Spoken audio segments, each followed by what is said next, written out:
Ya, selamat pagi para pendengar radio Heartline 91,7 FM.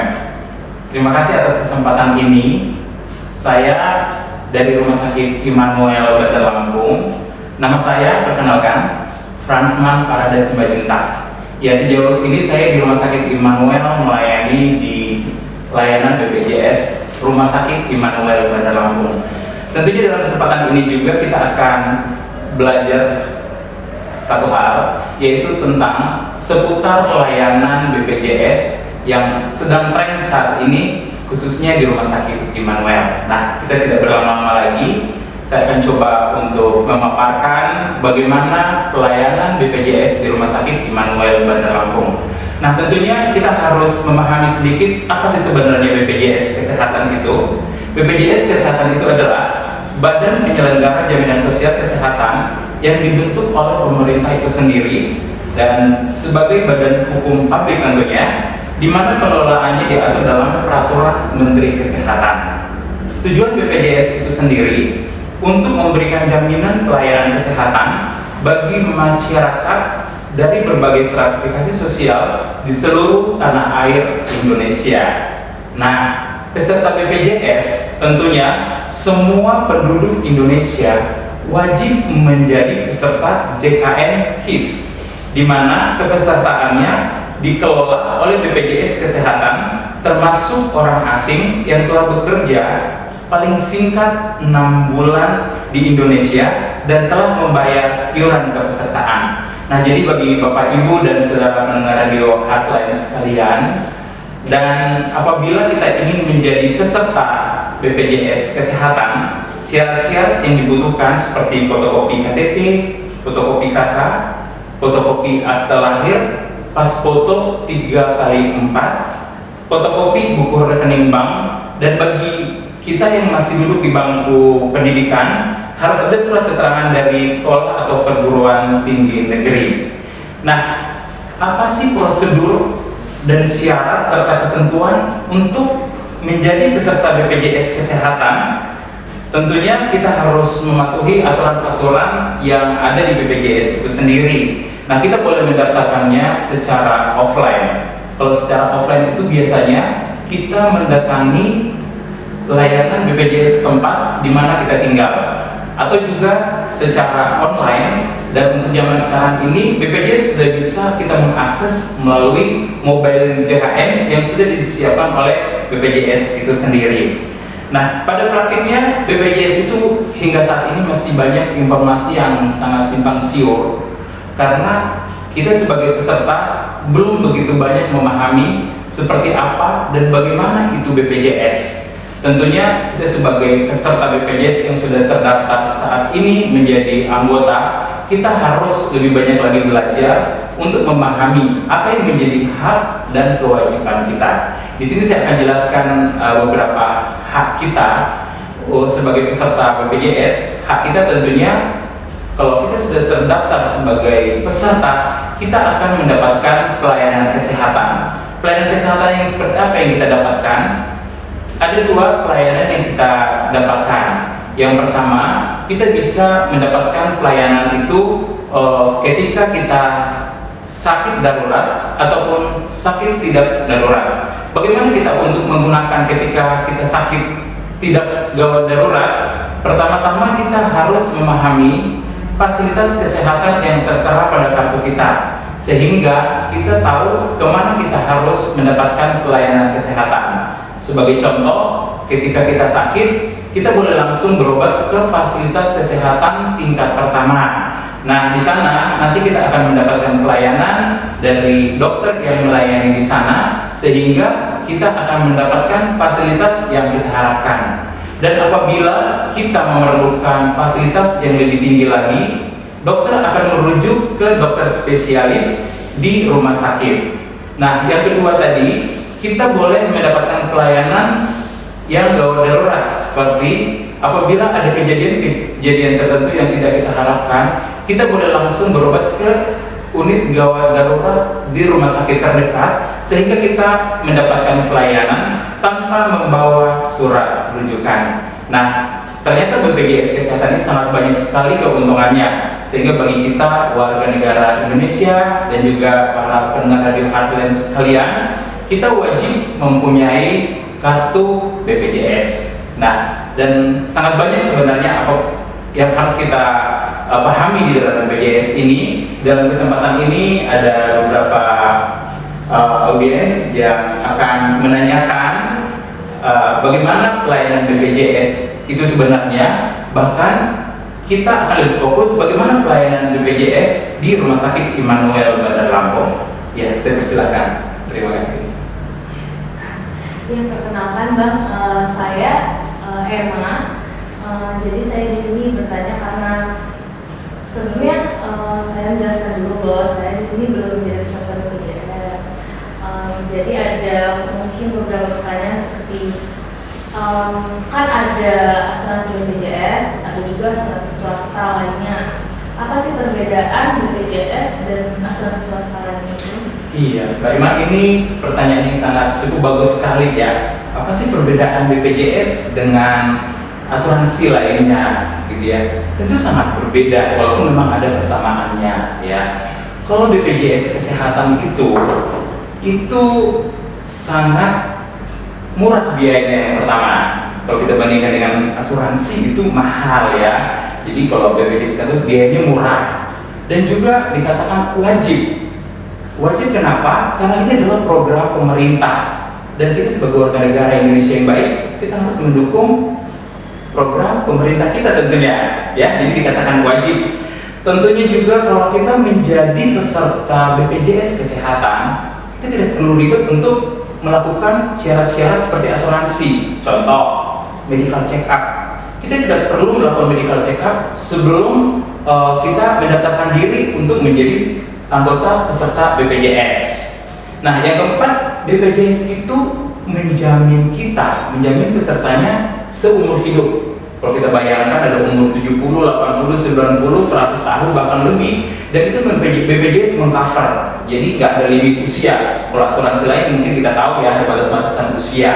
Nah, terus juga kapanpun kita bisa mendaftarkan diri tanpa batas usia, gitu ya. Nah, selanjutnya di dalam pelayanan BPJS, diagnosanya itu tidak ada pengecualian dan semuanya di-cover.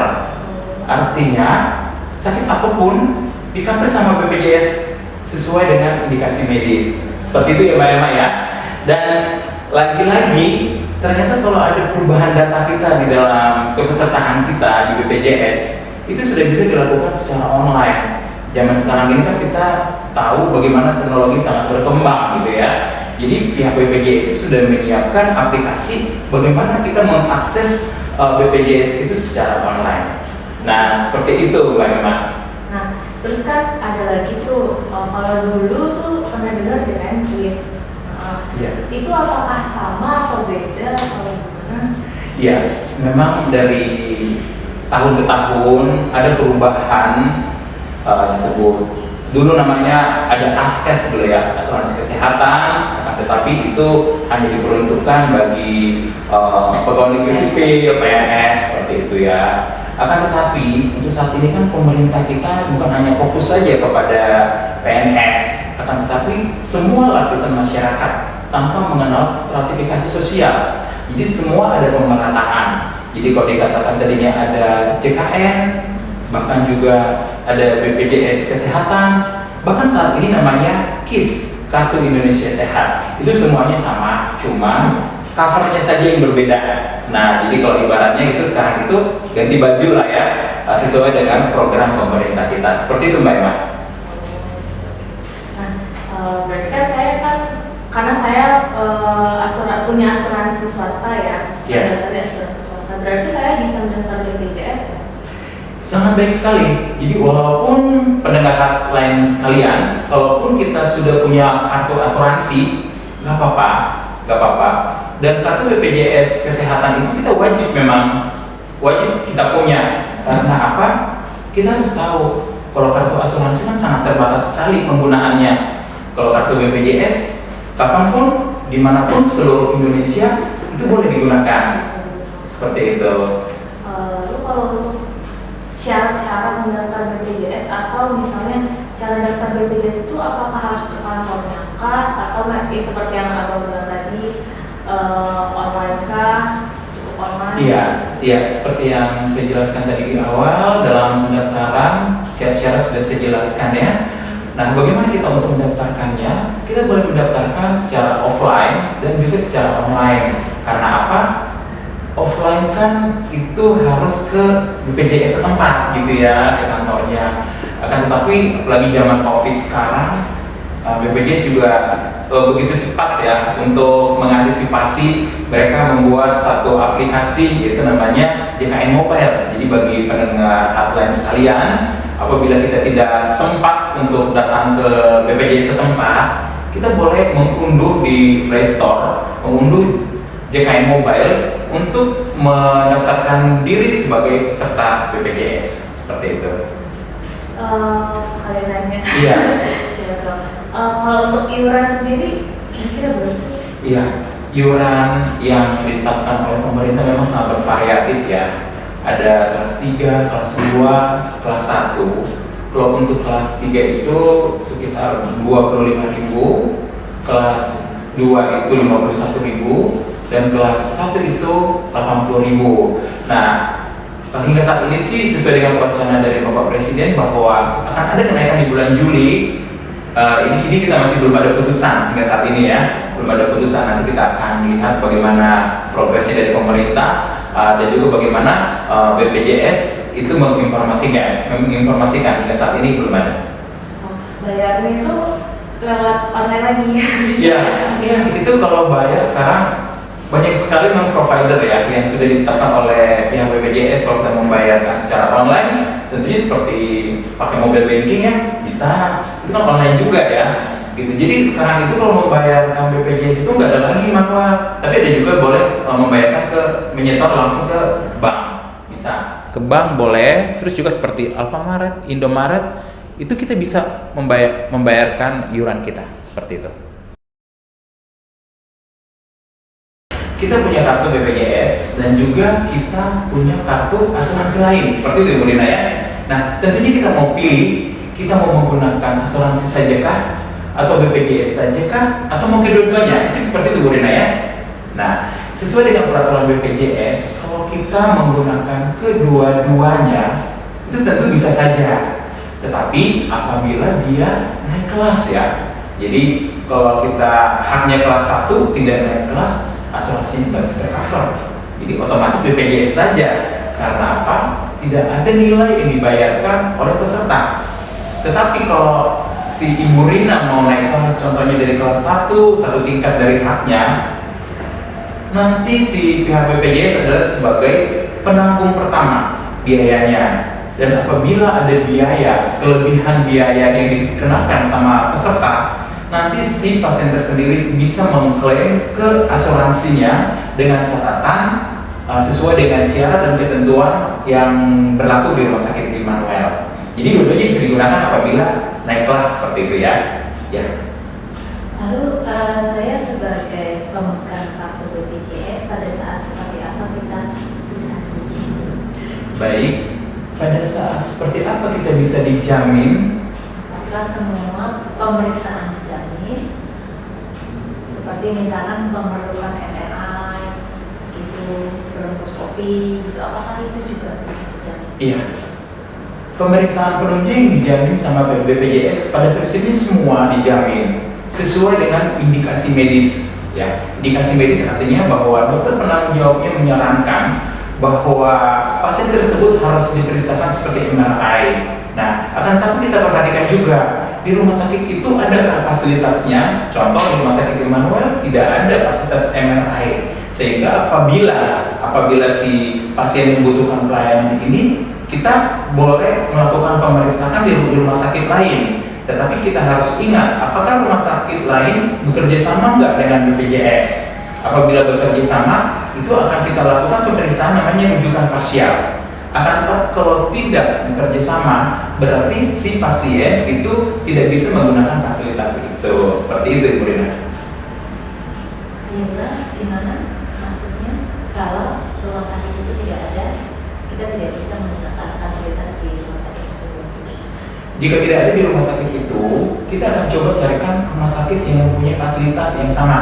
Nah, jika memang rumah sakit yang lain itu mempunyai fasilitas yang kita butuhkan, tetapi bekerja sama dengan BPJS, itu kita bisa lakukan dan itu di-cover sama BPJS. Dan ini kita sebut namanya rujukan parsial. Nah, akan tetapi jika rumah sakit lain yang punya fasilitas itu tidak bekerja sama dengan BPJS, kita tidak bisa lakukan rujukan parsial. Dan mau tidak mau, ini tidak bisa kita katakan di-cover sama BPJS. Seperti itu. Tapi pada prinsipnya seluruh pemeriksaan penunjang bila rumah sakit tersebut punya itu bisa di-cover. Iya, sesuai dengan indikasi medis. Apapun penyakitnya, pemeriksaan apapun itu semuanya di-cover sama BPJS. Tapi perlu kita ingat juga sejauh mana perjanjian antara rumah sakit dengan BPJS. Karena jangan sampai nanti tidak tertuang di dalam perjanjian kerjasama antara rumah sakit dan BPJS, itu di luar itu kan itu sangat merugikan sekali buat rumah sakitnya. Seperti itu, Bu. Bagaimana kalau kita misalkan pindah kerja atau pindah tempat tinggal, apakah kita juga masih dijamin oleh BPJS? Ya, masalah penjaminan pindah kerja dan pindah tempat tinggal, ini dua pertanyaan sebenarnya, Bu ya.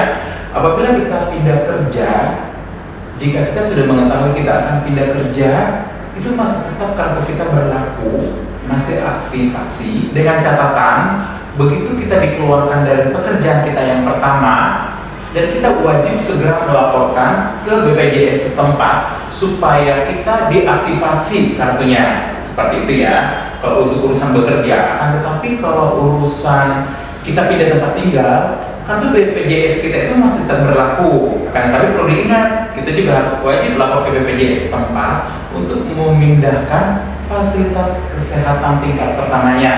Karena nantinya di saat kita membutuhkan pelayanan kesehatan, kita akan dapat berobat ke fasilitas kesehatan yang terdekat di mana kita tinggal. Jadi wajib lapor ya, Bu ya. Seperti Jadi itu. ketika kita pindah harus lapor ke. Iya, betul, wajib lapor ya, Bu ya. Lalu kalau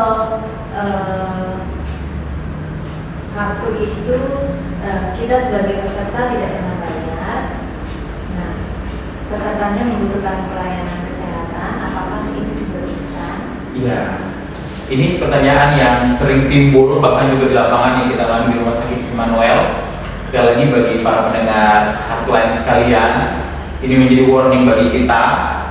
Hak dan kewajiban kita kan kita harus tahu. Nah, seperti pertanyaannya Ibu Rina tadi, apabila kita punya kartu dan sudah lama tidak dibayarkan iurannya, bagaimana apakah ini bisa dipergunakan? Pada prinsipnya bisa, dengan catatan alur yang kita harus lakukan yang pertama, kita bayarkan dulu iurannya. Setelah kita bayarkan iurannya, kita lapor ke petugas BPJS yang ada di Rumah Sakit Immanuel. Nanti akan dihitung ada yang namanya denda administrasi pelayanan. Nah, karena ini bicara hak dan kewajiban, mau tidak mau BPJS sudah menetapkan apabila ada peserta yang menunggak iurannya, apabila dinyatakan pasien tersebut rawat inap dan pasien tersebut dikenakan denda administrasi pelayanan yang berlaku dengan tenggang waktu 45 hari. Nah, ini juga akan saya jelaskan sedikit ya, Bu Rina ya, bagaimana perhitungannya, karena jangan sampai si pasien atau keluarga mengatakan kami nggak pernah diberitahu gitu ya. Jadi setiap peserta yang menunggak dan wajib membayarkan denda administrasi pelayanan sebesar apakah itu 2,5% dikali nilai diagnosa dikali jumlah lama tunggakan. Nah, jadi pasien tetap dilayani sembari keluarga mengurus denda administrasi. Jadi pada prinsipnya pasien yang sudah terlambat di dalam pembayaran iuran tetap bisa mendapatkan pelayanan dan kartunya langsung aktivasi. Seperti itu, Bu Rina. Bisa nggak memberikan contoh? Misalkan saya dengan sakit saat itu tikus diagnosanya, lalu berapa yang harus saya bayar? Oke. Dengan diagnosa tifus itu Ibu kelas berapa ini? Kelas 1, kelas 2, kelas 3? Ya, kita misalkan Ibu Rina dengan sakit dokter memberikan diagnosa tifus ataupun demam tifoid seperti itu ya. Saya asumsikan BPJS Kesehatan mengcover 4 juta 4 juta mengcover diagnosa dengan tipes. Jadi cara perhitungannya 2,5% dikali 4 juta. Nah, dikali jumlah lama tunggakan. Saya asumsikan 2,5% dikali 4 juta itu berapa? Dan saya asumsikan juga si ibu tunggakannya 10 bulan. Berarti 2,5% dikali 4 juta dikali lagi 10 bulan, seperti itu. Nah, ini pun pembayarannya nggak bisa cash. Rumah sakit Immanuel tidak melayani pembayaran cash untuk layanan BPJS. Nah, sesuai dengan peraturan BPJS, pembayarannya ada di Alfamart, di kantor pos, dan juga di ATM Mandiri atau di Bank Mandiri, seperti itu.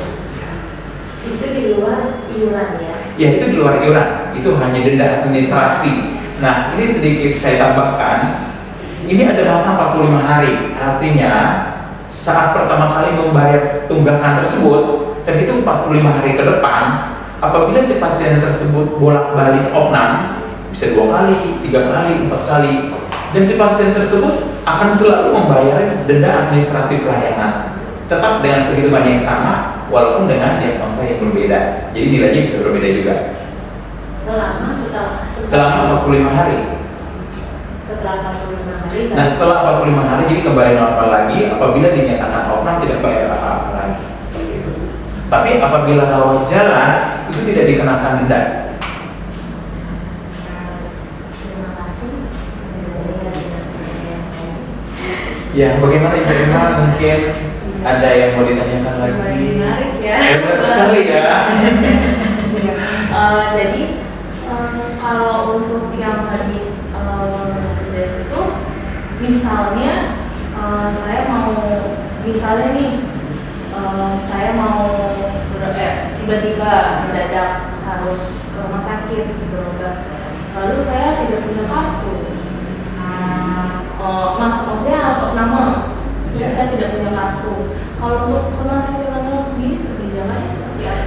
Ya, pertanyaan saya tidak punya kartu Tidak. atau tidak bawa kartu ya? Oke, Tidak. baik.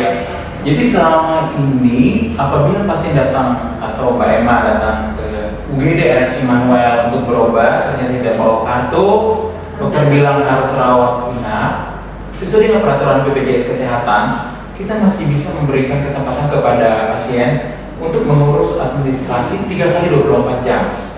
Jadi selama kurang lebih 3 hari saya masih bisa Boleh, mengambil waktu saya. Iya. Siapa tahu kan misalnya berobatnya agak jauh dari Iya, tempat betul. saya yang ketinggalan. Iya. Gitu. Oh, masih bisa. Bisa. Nah, contoh juga apabila kartu kepesertaannya saat itu tidak ditemukan, contohnya ya, Hilang. kita bisa hilang contohnya, kita bisa menggunakan NIK KTP ya. Jadi kita punya fasilitas aplikasi dari BPJS, bagaimana kita mengidentifikasi pasien tersebut sesuai dengan NIK-nya, dan ternyata memang sangat bagus sekali ya, udah mulai canggih ya ternyata BPJS ini, seperti itu. Jadi melalui NIK-nya saja bisa kita temukan nomor kartu kepesertaannya. Oh, gitu. Iya, jadi sangat terbantu sekali ya pasiennya ya, gitu, sangat terbantu sekali pasiennya. Nah, terus kalau untuk ibu-ibu hamil nih, kalau untuk misalnya melahirkan sesar itu kan mahal. Mahal. Apakah ditanggung juga? Oh iya, betul. Jadi ibu-ibu hamil yang mau melahirkan, dokter bilang harus sesar, itu ditanggung sama BPJS penuh, ditanggung. Yang penting Ditanggung. itu dari dokternya, bukan Iya, pemerintah. betul. Biasanya sih kalau sesar itu ya dokter mengindikasikan ya. Jadi kalau dokter mengindikasikan harus sesar, itu ditanggung sama BPJS. Oh, gitu. Ditanggung. Berarti kalau misalnya dari peserta BPJS ini sendiri yang saya pengen sesar nih karena tambah cantik gitu. Iya. Kalau itu namanya APS, jadi kode hitam ya. Jadi ada istilah di kita BPJS itu namanya APS, atas permintaan sendiri. Itu memang kalau udah ada kode APS itu BPJS Kesehatan tidak meng-cover ya. Jadi tidak. Jadi kalau udah ada permintaan sendiri itu tidak bisa di-cover sama BPJS. Semua pemeriksaan yang memang kita minta tapi tidak disarankan oleh dokter itu berarti tidak dijamin. Iya, tidak dijamin karena apa? Segala sesuatu yang disarankan oleh dokter adalah indikasi medis namanya, dan di-cover sama BPJS. Tapi kalau si pasien tersebut meminta, itu tidak di-cover sama BPJS. Kenapa? Karena belum tentu itu menjadi kebutuhannya. Karena keinginan sendiri. Jadi BPJS tidak meng-cover apabila pasien minta seperti itu. Oh begitu. Nah, terus kan setelah ibu melahirkan, sesar boleh layar BPJS kan atas ininya dokter ya, saran dokter. Lalu untuk bayinya kan baru lahir nih. Iya. Itu gimana tuh? Nah, para pendengar di hotline sekalian, ini menjadi informasi yang sangat menarik juga bagi kita sebagai ibu-ibu ya yang mau melahirkan tentunya. Jadi ibu-ibu yang melahirkan apabila si ibu sudah punya kartu BPJS, bayinya itu maksimal 28 hari apabila langsung didaftarkan, kartu kepesertaannya langsung aktivasi. Nah, sangat keren kan? Nah, kalau kita ingat 2 atau 3 tahun yang lalu, peraturannya tidak seperti itu. Jadi masa kehamilan 7 bulan, si ibu sudah wajib mendaftarkan calon bayinya, padahal belum lahir. Akan tetapi untuk saat ini, begitu si bayi lahir, si bayi tersebut boleh didaftarkan kepesertaannya. Nah, yang lebih menarik lagi, Bu Rina, Mbak Emma, dan juga para pendengar radio hotline sekalian, di Rumah Sakit Immanuel itu apabila melahirkan, keluarga tidak perlu repot-repot lagi ke BPJS Raja Basah untuk mengurus kepesertaan bayinya. Dan kita di Rumah Sakit Immanuel sudah bisa langsung urus. Petugasnya sudah disiapkan oleh Rumah Sakit Immanuel. Dan juga aplikasinya sudah ada. Sehingga saat si keluarga mendaftarkan kepesertaan bayi, hari itu juga nomor kepesertaan sementara langsung dikeluarkan sama BPJS. Jadi kartunya pun boleh langsung digunakan. Keren kan? Nah, berarti selama perawatan misalnya bayi itu masih harus 2 hari atau 3 hari di rumah sakit, itu karena sudah langsung bisa didaftarkan rumah sakit, berarti sudah bisa ditanggung oleh BPJS. Iya, betul. Nah, apabila bayi tersebut ada gangguan kesehatan saat lahir, begitu kartunya aktivasi, itu boleh langsung digunakan sehingga BPJS Kesehatan langsung meng-cover si bayi tersebut. Seperti itu. Jadi keren kan? Iya, jadi gak usah khawatir bagi bapak-bapak ibu-ibu yang anaknya lahir di Rumah Sakit Immanuel, jadi bayinya langsung tercover sama BPJS. Boleh ini Pak Fran? Iya, silakan Bu Rina. Tidak lanjutin pertanyaan Bu Emma. Apakah penjaminan bayi baru lahir itu juga sudah include dengan, maksudnya terpisah atau digabung? Oh iya, saya jelaskan sedikit mengenai pembiayaan bayi ya. Jadi bagi bayi yang lahir dengan dinyatakan sehat oleh dokter tanpa indikasi, pembiayaannya itu include digabung sama ibunya. Jadi si bayi tersebut tidak dikenakan iur apapun, seperti itu. Jadi gratis lah ya, itu aja gratis ya. Jadi si bayi tersebut include sama ibu. Nah, tapi kalau dinyatakan si bayi tersebut ada gangguan kesehatan sesuai dengan indikasi medis, si bayi harus dirawat. Nah, seperti yang saya katakan tadi, kartu kepesertaannya kita sudah aktivasi dan saat itu juga kartunya bisa langsung kita gunakan dan BPJS akan meng-cover seluruh biaya untuk perawatan si bayi. Jadi kalau misalnya si ibu dapat jabatannya kelas 2, lalu dia misalnya naik kelas 1 atau V, itu hanya bayar ibu saja. Iya, ibu saja. Jadi si bayi itu digratiskan karena sudah include sama ibunya. Pasti penjelasannya. Apalagi ya, saya jadi belum pengen kartu BPJS. Oh, belum punya kartu BPJS ceritanya. Oh, belum punya. Iya. Ya, asuransi. Iya, jadi saran saya bagi pendengar radio hotline sekalian, kita sebagai warga negara Indonesia yang baik tentunya ya, kita harus mendukung program pemerintah kita karena pemerintah kita sendiri sudah sangat peduli sama rakyat Indonesia dan kita sebagai warga negara Indonesia yang baik wajib menjadi peserta BPJS Kesehatan karena seperti kita ceritakan di awal, keuntungannya apa menjadi peserta BPJS Kesehatan itu sangat menguntungkan sekali bagi pesertanya. Nah, tapi jangan lupa hak dan kewajiban juga kita harus kita kerjakan sehingga program pemerintah ini boleh berjalan dengan baik. Saya cukup bertanya. Saya juga sudah cukup, Bang. Terima kasih untuk penjelasan. Iya. Ibu Emma, terima kasih atas pertanyaannya, sangat menarik sekali dan bincang-bincang kita kali ini cukup menarik ya. Dan juga Ibu Rina atas kehadirannya di tempat ini untuk kita membahas bagaimana pelayanan BPJS Kesehatan di Rumah Sakit Immanuel. Ya, jadi bagi pendengar di Heartline sekalian, apabila ada hal-hal yang mau ditanyakan sekitar layanan BPJS di Rumah Sakit Immanuel, Rumah Sakit Immanuel punya customer service, boleh langsung ya, boleh datang ya, sehingga pelayanan yang dibutuhkan boleh dinikmatin. Terus sekarang puasin nih, gimana? Cukup ya. Iya. Sekali lagi kami ucapkan terima kasih kepada pendengar Radio Heartline sekalian atas bincang-bincang kita kali ini, yaitu seputar layanan BPJS di Rumah Sakit Immanuel. Kiranya harapan kami bermanfaat bagi kita semua. Saya Fransman Parada Simanjuntak, petugas layanan BPJS Rumah Sakit Immanuel, mohon undur diri. Terima kasih, Tuhan memberkati.